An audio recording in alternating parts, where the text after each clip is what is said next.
You see, you can start forging regardless if the required ingredients are in your inventory or moved to your horse's saddlebags, which is extremely convenient. The more observant among you will be caught by surprise that I praise a feature as a follow-up to a warning of me criticizing something, which makes me very proud of you for noticing my efforts. You are noticed. Well then, allow me to illuminate and present to you the fucking inventory system. Oh God, not again! As it pertains to this topic, what I just described earlier is the only instance where your horse's inventory counts for an action you can take. If you approach the alchemy bench, you need the ingredients in your own pockets before you proceed. If you want to sell something in a store, you have to move stuff from the saddlebags first. Totally not tedious, just like in the first game, by the way. If you want to repair any piece of equipment with a repair kit, you need both items on your person because fuck you, that's why. The issue is further compounded by your carrying capacity, or more precisely, its unreliability. The basic thing is that strength is the only stat determining how much you can stuff in your inventory,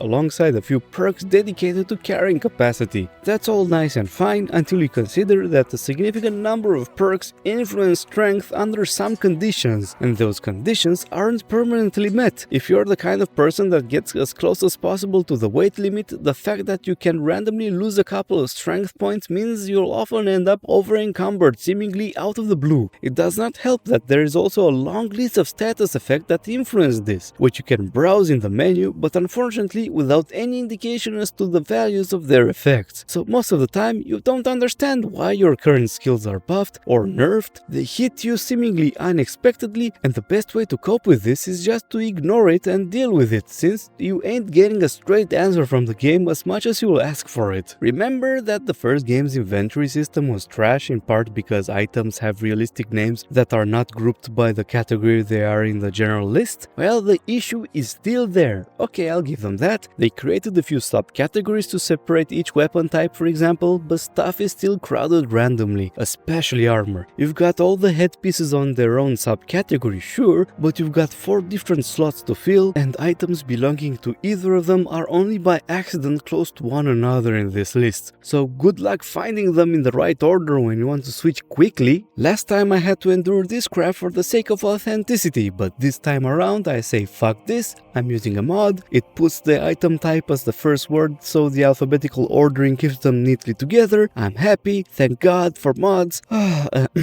And you know what? I graciously accept the cost of typos such as sandal Hungarian if that's what it takes for my mental comfort.